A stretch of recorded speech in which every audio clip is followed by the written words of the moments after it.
So, yeah, the job market's crazy right now. Layoffs everywhere, and it's like finding a needle in a haystack. How do you even stand out? Exactly. Blindly applying to tons of jobs just makes you another face in the crowd. You need a targeted approach. Focus on 20 or so jobs, all in the same area, and tailor your application to each one. That's way more effective. Right? So shotgunning applications just dilutes your resume. It's like trying to paint a masterpiece with a water pistol. You gotta zero in on the target, right? Absolutely. Think of it like this. If you're applying to hundreds, you're just a generic applicant. Focus on 20, tailor each one, and you'll show them you understand the specific problem they're trying to solve. That's the real key. So, you're saying we need to figure out exactly what the company needs, not just what they say they need. It's like a detective looking for clues. That's a great point. Precisely. They're not looking for just anyone. They want someone who understands and can address the specific problem that job description highlights. Reverse engineering that is key. Look for the skills, the experience, and, crucially, the underlying problem. Okay, so reverse engineering the job role? Like if it's an embedded firmware engineer, we need to dig into what specific hardware or software challenges the job is tackling. Exactly. Understanding the company's problem helps you tailor your application and your interview answers. It shows you've done your homework and can genuinely contribute to their specific needs. Okay, so we're not just looking for the skills listed, we're trying to understand the problem the company needs solved. Like if it's Cisco, maybe they're dealing with a specific hardware or software bottleneck. That's crucial, right? Exactly. Focusing on the problem you're solving, rather than just the skills, makes your application stand out. It's about showing you understand the context, the why behind the job description. Plus, seeing a job stay open for weeks tells you the company is serious, right? Right. And if it's a staff engineer role, the experience requirement might be more of a filter, isn't it? Like a way to get down to the most qualified applicants. How do we show them our capacity to address the issue, though, if we don't have the official 5-year badge? Absolutely. Show them, through projects and open source work, that you've gained equivalent experience. 3 or 4 years of relevant experience, combined with substantial projects, can demonstrate you possess the practical skills necessary. Think about how your projects demonstrate the problem-solving aptitude they're really looking for. So, the 5 years experience thing, it's a bit of a red herring, right? A way to weed out candidates, not a true measure of ability. Makes sense. Exactly. It's a gatekeeper, not a skill test. Focus on showing equivalent experience through projects and open source work, and you'll demonstrate your ability. That's how you bypass the gate. Okay, so freelance work, open source contributions. How do I even start to quantify that? It's not always like a typical paid job experience. Exactly. You can use project descriptions, noting what you accomplished and how your skills evolved through these. Think of timelines and specifics. Include accomplishments, not just tasks, demonstrating the depth of your involvement. This counts. Okay, but how do you link these projects to the actual skills required in the job description? This has to be solid. You absolutely have to. For instance, if the job needs embedded systems knowledge, focus on any projects that leverage that. Show how your work reflects the type of problem-solving they're seeking, not just that you've done a project. Okay, so learning Yocto, building Linux images for bare metal systems, that's a huge step. How do I actually apply that to a resume, though? It sounds more like a long-term project. Exactly. Don't just list the project. Demonstrate how it showcases the skills Cisco seeks. Highlight the specific parts where you learned the build tools, cross-platform development, and bootloader work. Focus on the results, successfully compiling for a target platform, for instance.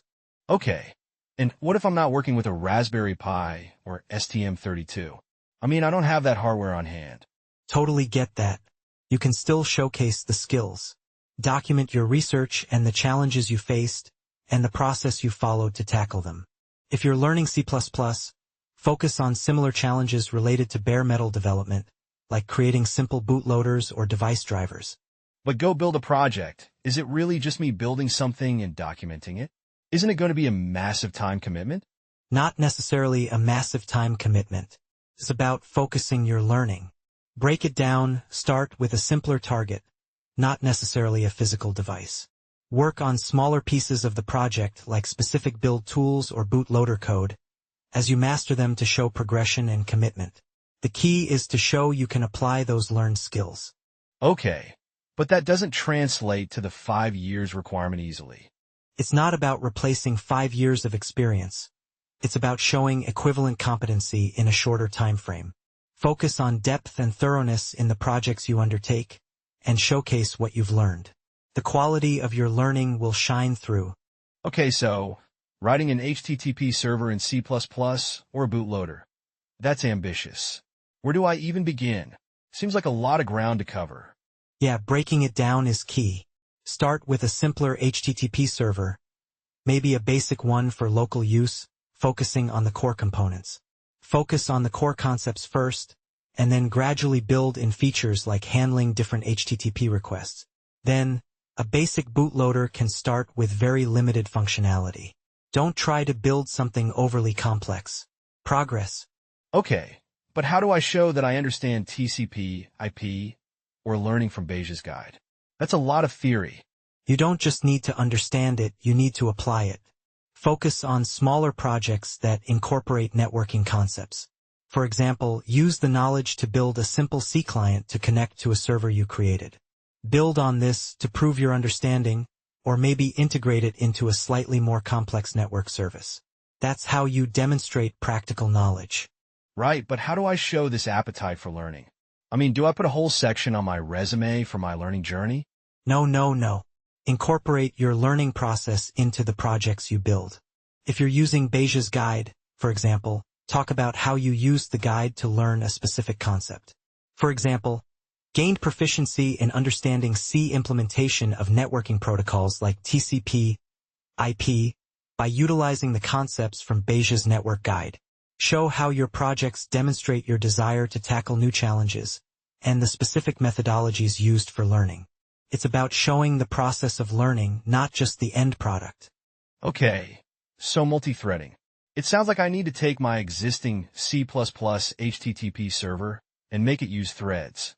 That's a lot of code. How do I show that on my resume without overwhelming the reader? Precisely. Don't just list multi-threaded HTTP server. Focus on the specific improvements you made. Improved HTTP server performance by implementing a multi-threaded architecture using threads, resulting in a quantifiable result, e.g. 20% increase in request handling speed. Highlight the specific techniques you learned and the demonstrable improvement. But what if I don't see a 20% boost? It feels like I'm aiming for an unrealistic benchmark. Totally valid concern. A measurable improvement is ideal, but if not, focus on the process and the learning. Explain how you applied the threading concepts, the challenges encountered, and how you addressed them. Did you run into deadlocks? How did you resolve those? That's valuable. The takeaway is explaining your progress, not just the results. Okay, and what about those network protocol analyzers? I mean, downloading Wireshark is one thing, but how do I demonstrate practical knowledge of using it to reverse engineer protocols? Exactly. It's not just about using Wireshark. It's about the analysis. Focus on the results. What protocols did you analyze? What insights did you gather about how a specific network protocol works? If you can find a real-world example to analyze, even if it's an open-source project, it makes it more compelling.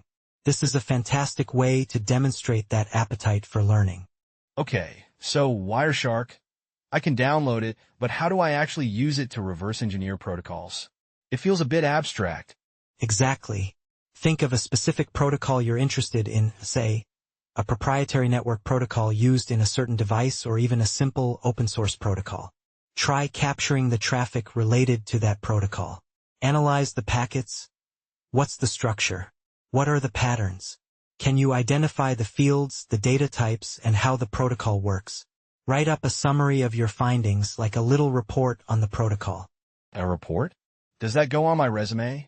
It seems like a lot of extra work. Absolutely. It's evidence of your skills. You're showing your ability to tackle a problem, not just passively use a tool. This report would be really relevant. It proves that you were able to put in the time and effort. Plus, this isn't just about the technical skills, you're demonstrating your analytical abilities. That's something employers look for. Okay, so what if I pick something simple like a small custom protocol? Fantastic. Start small. It will help you build confidence in this analytical approach. Maybe you've worked with a small embedded device that uses a simple communication protocol. If you can capture and analyze that, you'll have a real-world example to talk about during an interview. The key is applying the knowledge in a tangible way and showing the process to get from capture to understanding the protocol. That makes it far more compelling than just saying you know Wireshark. Okay, so you're saying focusing on the problem the company is trying to solve is key. But how do I connect my skills, like those embedded system skills, to a specific problem like designing little routers? It feels a bit abstract. Absolutely. Think about the problems that routers have. Maybe they have trouble with high bandwidth traffic or issues with specific protocols. You could highlight projects where you analyzed network traffic or experimented with different communication protocols. Look for connections. For example, you might mention a project where you tried to optimize a specific network protocol in a simulation environment and highlight your results in terms of throughput or latency. Or maybe you even worked on an open source project that helped optimize traffic flow in a specific scenario, drawing parallels to the router problem. This connects the dots. Right, so I should look for projects that mimic the router design. Like if I have a project that optimized a specific network protocol, that's a perfect example. Exactly. You're not trying to build a router for Cisco. You are showing you understand how they operate. If you can show you've solved similar problems in your past projects, that's going to give the HR team a lot of confidence in your problem-solving abilities. It's about demonstrating your understanding of the underlying concepts, not necessarily reproducing the exact product. If you can't find that, then try creating a compelling simulation or example to illustrate your skill in a way that connects with the router design goals. Okay, so I'm looking for projects that demonstrate understanding of protocols, network optimization, hardware debugging. What if I don't have a project directly about routers? That's perfectly fine. Look for projects where you analyze network traffic, optimized communication channels, or tackled debugging issues related to embedded systems. Maybe a project where you designed and implemented a custom communication protocol or improved the performance of a networked application. These all show you understand the concepts. Focus on the transferable skills, problem-solving, debugging, and understanding how things fit together to get your point across. If there isn't anything to directly relate, maybe you can create a project or simulate a scenario that shows these skills. Okay, so we've got the skills, we got the analysis. Now how do we engineer this resume? It sounds intense. It's not just a list of stuff, right? Exactly. It's about storytelling.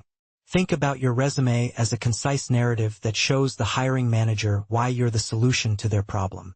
Instead of just listing your skills, highlight how you've used those skills to solve problems. Quantify your achievements whenever possible. Did your work save time or money? Did it improve efficiency? Show, don't just tell. So, instead of proficient in C++, I should say something like, developed a high-performance HTTP server in C++ that reduced latency by 20%.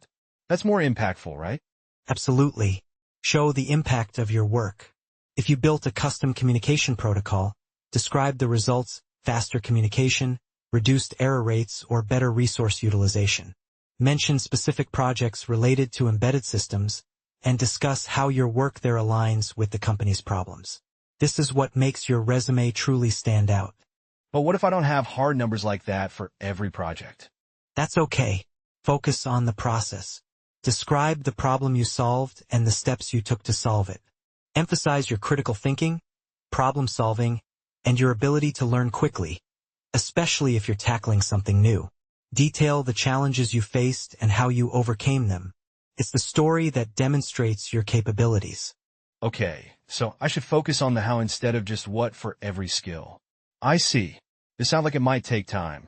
Yeah, it does. But it's time well spent. A carefully crafted resume showing your ability to identify problems, tackle them, and demonstrate the concrete impact is far more effective than a generic list of abilities. Remember, you're painting a picture of yourself as the ideal candidate for this specific job, using your skills as the paintbrush to showcase your unique qualifications. Okay, so you're saying the first few sentences of my resume are crucial. It's like crafting a compelling headline for a YouTube video. How do I make sure that my first impression is a strong one? Precisely. Instead of listing your job titles, aim for a punchy statement. For example, results-oriented software engineer with expertise in embedded systems and networking, consistently delivering high-performance solutions for demanding environments. You're highlighting key skills and emphasizing your focus on results. Don't just say what you did, but how you did it. It's about leaving a lasting first impression, showing the reader your value from the get-go. Maybe even mention a specific project that showcases your embedded skills. Okay, results-oriented sounds good. But what if my previous work doesn't exactly match the exact job description? That's completely understandable. Don't try to force a fit. Instead, focus on the transferable skills. Show how your experience has prepared you for the challenges of the job. For example, if you were on a team at Google, talk about how your role required collaboration and problem-solving, skills directly applicable to a software engineering job. Connect the dots. Use keywords from the job description in your summary to directly address their needs. Show, don't just tell. Okay, so I get the impact part, but how do I connect my past work experience, even at Google, to this embedded systems role? It feels a bit of a stretch. Exactly. It's about highlighting the transferable skills. Don't try to make it look like you were already an embedded systems expert at Google. Instead, focus on teamwork, problem-solving, and your experience in software architecture.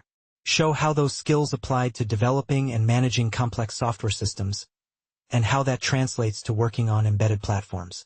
Focus on the process of achieving those results, not just the final product. Okay, so I could talk about how my work at Google involved developing specifications for intricate software systems, and how that process involved careful consideration of resource constraints. That sort of thinking is useful for embedded systems, right? Precisely. You're pulling the concept of the software engineering process and applying it to the embedded world. Instead of just saying, I was a software engineer, say, I developed and refined software architectures that optimize performance under resource constraints. This immediately conveys you're familiar with the problem space of embedded systems. The relevant experience is there, you just need to highlight it in relation to the specific requirements of the job. And what about the projects? Should I just list them or explain the value of them? Definitely explain the value.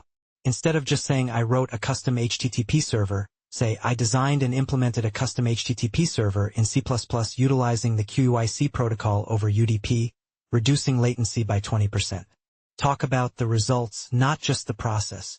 Demonstrate how each project demonstrates a skill the employer is looking for in an embedded engineer. If you built a Yato image, talk about the challenges, the solutions, and the lessons learned. This showcases your problem-solving skills. Okay, so highlighting the value of projects is key. But how do I show my hacker mentality? It feels a bit abstract. Exactly. Don't just say you're a hacker. Describe specific instances where you approached a problem with a proactive, inquisitive mindset. For example, I encountered a performance bottleneck in a Yato build process. Instead of accepting it, I analyzed the system, identified potential causes, and implemented a new strategy, resulting in a 30% improvement in build times. This demonstrates your proactive problem-solving, your willingness to delve into the details, and how you actively seek solutions. You can also talk about any vulnerabilities you discovered and how you tried to improve the system. Show the process of your approach. But what if I don't have a documented success story, like a 30% improvement?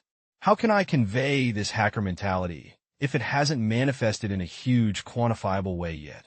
You absolutely can. Focus on the attitude behind your learning. I'm fascinated by embedded systems, and I've spent countless hours experimenting with different tools and techniques. For example, I spent a week trying to boot a Yato image on an ARM-based platform that wasn't designed for it. Or I was determined to learn C++ device drivers, so I dove into kernel development, fixing several bugs in the process. This showcases your dedication to learning, your persistence in overcoming obstacles, and your drive to push your skills further. Show the effort, the passion, and the curiosity behind your learning. Okay, so it's about showing the journey, not just the destination. And it's about connecting my personal interest and learning to the specific problems the employer faces. Exactly. By showcasing this hacker mentality, you're demonstrating that you're not just looking for a job, you're looking to contribute to a team. You're not afraid of challenges, you're looking for them, and you're eager to help solve problems. Show that passion and genuine interest in the field. It will set you apart from many other applicants. So, passion is key, right? But how do I show it in a resume that's already packed with technical details? It feels a little forced. Agreed, it shouldn't feel forced. Instead of just stating I'm passionate, weave that passion into the details. For example, when describing a project, instead of simply saying I built a Yato image, say I pored over the Yato documentation, fascinated by its architecture. I spent weekends, evenings, even some lunch breaks, building a fully functional image on an ARM-based board. It wasn't easy, but I persevered, and I learned so much. Show the why behind your work. What motivated you to push yourself through the challenges? What problems did you identify and solve? Okay, so it's about making the technical aspects of my work reflect my enthusiasm for the field. But how do I avoid sounding overly dramatic or like I'm trying too hard? Exactly. Authenticity is key. If you're genuinely excited about something, that enthusiasm will come through. Don't try to manufacture passion. Just describe your experience honestly and highlight how you approached obstacles. Show the process of learning. For instance, instead of simply stating, I learned C++ embedded systems, detail the actual challenges you faced, the resources you used, and what specific aspects of C++ embedded systems interested you the most. If you're genuinely curious, that will shine through. People will see you're not just filling a box. You're genuinely interested in these specific problems. So, it's not just about knowing the skills. It's about demonstrating a proactive approach to learning and problem solving. But how do I show I'm not just a learning sponge, but someone who contributes to the team? Exactly. It's about showing initiative. Instead of passively absorbing information, describe instances where you sought out challenges or opportunities to contribute. For example, while learning about embedded systems, I noticed a potential security flaw in the Yato code. I researched it, identified the vulnerability, and proposed a patch, leading to improved system security. This shows initiative, proactive problem-solving, and a genuine interest in contributing value. But what if the initiative I took was less concrete and more in the realm of research? Like I found out a new tool for embedded development that no one on a team was using and decided to learn it. Does that still count? Absolutely. That demonstrates your resourcefulness and eagerness to improve processes. You could say, I discovered a new tool for embedded development, Buildroot, which I think significantly improves efficiency. I dedicated time to learning it, and I'm confident I can apply this knowledge to improve project X and save valuable development time. You're highlighting the value of the tool and its potential impact on the team. So, essentially, it's about finding ways to turn my learning into tangible contributions, even if they're small. Is that correct? Precisely. Every effort you put into learning and improving your skills, even seemingly small ones, is a stepping stone towards contributing meaningfully. The key is to show, rather than just state, the connection between your learning and the employer's needs. Quantify if you can time saved, improvements made. Otherwise, highlight the increased efficiency, improvement in knowledge, or new skills gained. Your passion and genuine effort to learn these skills are what sets you apart. This is how you show you're eager to learn and contribute. Okay, so we've talked about showing passion and initiative. But what if I'm still worried I'm not demonstrating enough tangible results? Like, how do I show I'm not just a learner, but a doer? That's a great question. You're right, showing tangible results is crucial. If you haven't had the chance to work on large-scale projects, don't fret. Highlight your personal projects. For example, you could mention open-source contributions where you improved existing code, or even created your own small projects. Talk about the skills you gained, the problems you solved, and the impact that had. Focus on how you learned from mistakes, what you improved, and how you can apply that to a future role. If you can quantify your accomplishments, even better. My personal project, a small embedded system for managing home appliances, streamlined communication by 20%. Okay, great. But how do I present these personal projects on my resume in a way that catches the recruiter's eye? It's often just a small project that may seem less impressive than a full-fledged company job. Exactly, it's about framing the experience. Don't just list the project. Explain the problem you were trying to solve. Highlight your methodology and what you learned, emphasizing the transferable skills. Explain how those skills are directly applicable to the role. For example, you could write, developed a low-power embedded system for controlling home lighting, resulting in a 15% reduction in energy consumption. This project required extensive research into low-power processors, energy-efficient communication protocols, and demonstrated skills in real-time systems and hardware integration, directly applicable to the embedded firmware engineer role. You're showing the impact and the connection to the desired role. Right? So, it's not just about the project, it's about how I translate the experience to the job description. Makes sense. Thanks for the advice. You're very welcome. Remember, the key is demonstrating that you're not just a learner, but someone who's actively seeking to solve problems and contribute to a team. If you feel confident, enthusiastic, and believe in your abilities, it will show in your application. Good luck. Okay, so focusing on projects and personal contributions is key. But what if I haven't built anything complex yet? I'm still working on fundamental skills. How do I demonstrate my commitment to getting there in a way that's not just an admission of being a beginner? Totally understand. It's not about having a huge project, but about showing progressiveness and learning agility. You can highlight your ongoing learning journey. For example, currently, I'm actively working on a project to implement a TCP IP stack for a custom embedded system.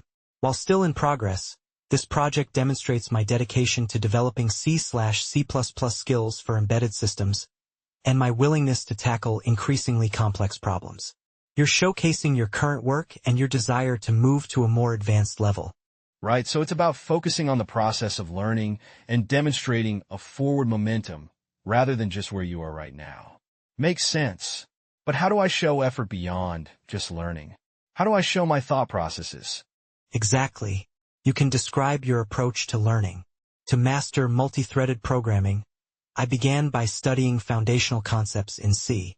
Then, I implemented a simple multi-threaded HTTP server, progressively adding features and overcoming challenges along the way, which led to a deeper understanding of synchronization issues, resource management, and the impact of multi-threading on overall system performance.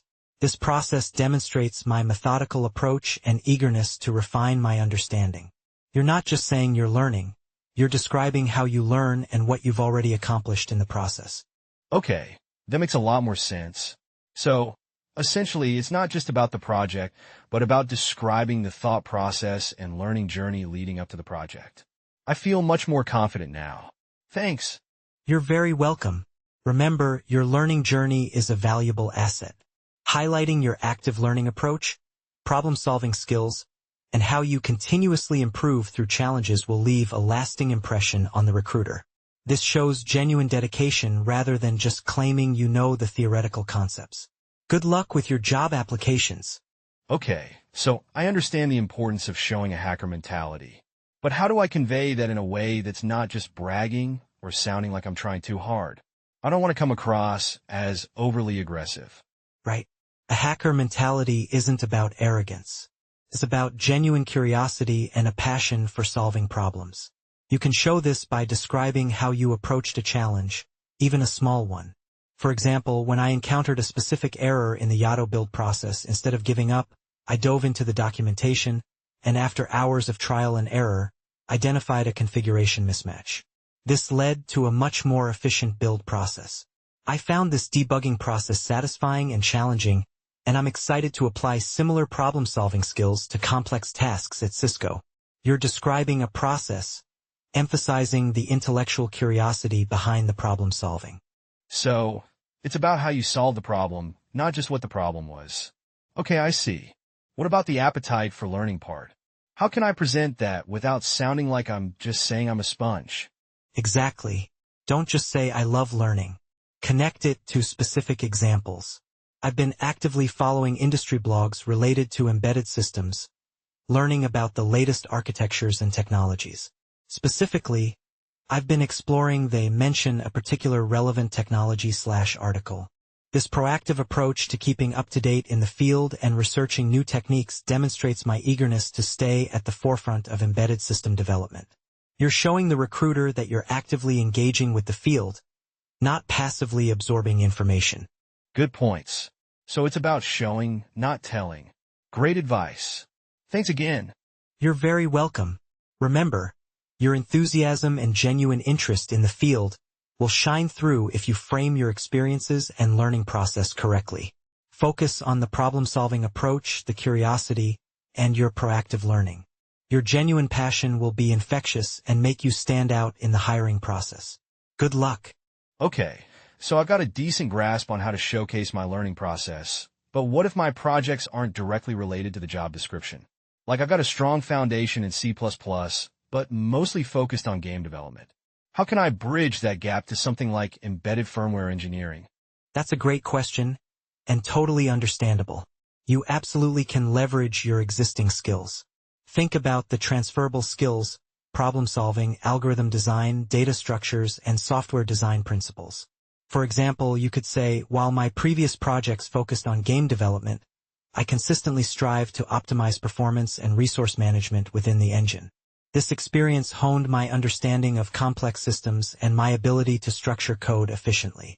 I'm confident that these transferable skills will translate seamlessly to the embedded environment, where optimizing for resource constraints is paramount. You're highlighting the core competencies that are applicable. Okay, so it's about demonstrating how the principles are transferable. But how do I show that my game development experience has prepared me for something like a firmware engineer's challenges? Excellent point. Illustrate how the skills learned in one area can be applied in the other. In my game development work, I had to optimize code for real-time performance, handling multiple simultaneous processes, and managing memory efficiently. These experiences have prepared me well for the challenges of embedded systems, where resource constraints demand a similar level of optimization to deliver high-performance code within limited hardware specifications. I'm eager to apply these skills to develop high-performance firmware. You're connecting the dots between the specific aspects of game development and their equivalents in embedded systems. Okay, that makes perfect sense. So, instead of just listing game development, I emphasize the practical skills and how those translate to embedded systems challenges. I appreciate the clarification. You got it. Remember, the key is showing that you're not just a game developer trying to become an embedded engineer, but that you're a problem solver with valuable and transferable skills. Focus on the transferable skills. By connecting the dots in this way, you'll leave a lasting impression of how your entire background has equipped you for the job, rather than just your recent experiences. Good luck with your applications.